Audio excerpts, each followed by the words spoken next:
a new note and on influence, and I will start with a joke, which is not there. It has to do with an actor who says, people ask me something like this. People ask me, why have you married your wife? Well, let me tell you why. It's because she said she likes me. And as the author, Robert Cialdini, says, he means it as a joke, and it's a good joke. But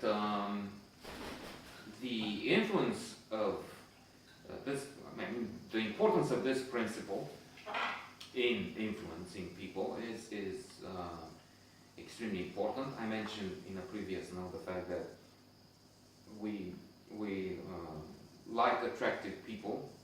By definition, attractive is someone we like, and good looking, again, is something we like. That's good. That's why it's good and not bad looking.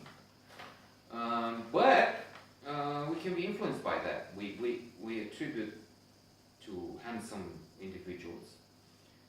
Both men and women do that, and I think it's in both cases. I mean, in the cases when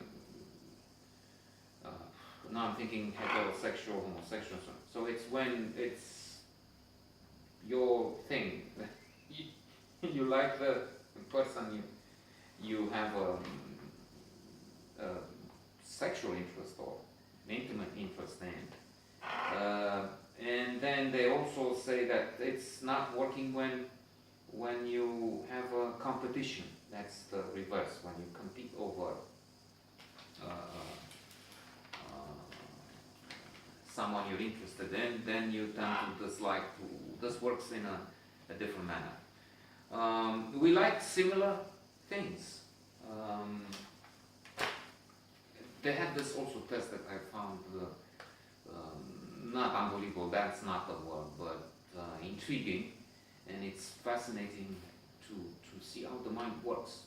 Quite often it's counterintuitive, and it's amazing what words do. I remember now that test wherein they had people come to this office and they were told words, just words, but words that were pregnant with meaning, if you will, in the sense they wanted to study. Florida, gray, slowly, and I forgot what else. Words associated with old age. And once they finished with the test, they measured the time it took participants to get to the elevator or the door. And it was twice as long when they were primed with such words associated with old age. I find this incredible. And not to mention the one where L. Langer had people at the age of 70 spend time in an environment where they were primed to think 20 years back, and they came out younger, with better blood tests, hearing, and so on. Longer fingers, so to say. I'm not getting into that now because it's a different matter, but still. So in this test for liking, influence, similarity, they had people in an American state take shots, pictures of their face, normal and in reverse, and to see the effect and what they liked in both cases, so to say, what they prefer, this face or the other. And when friends were asked, they selected the type of picture they were used with, that is the face as they see it, normal, as opposed to the individuals themselves who selected the face in reverse. That is the face they're used with, but in a mirror. We don't see our face. I don't see the face the way you see it, you virtual person who may not exist, but I see myself in the mirror. That's what we all do. We see our face in the mirror, and that's what we used to. But the other one is strange. Same thing I'm now thinking, I don't know if they tested that, probably they did, with a voice.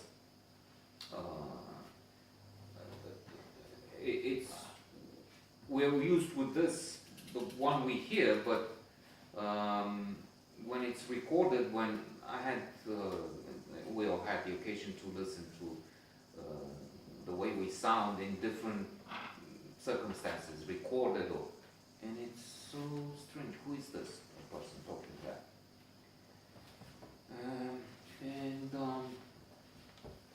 I am, to mention briefly, in this principle of liking, I'm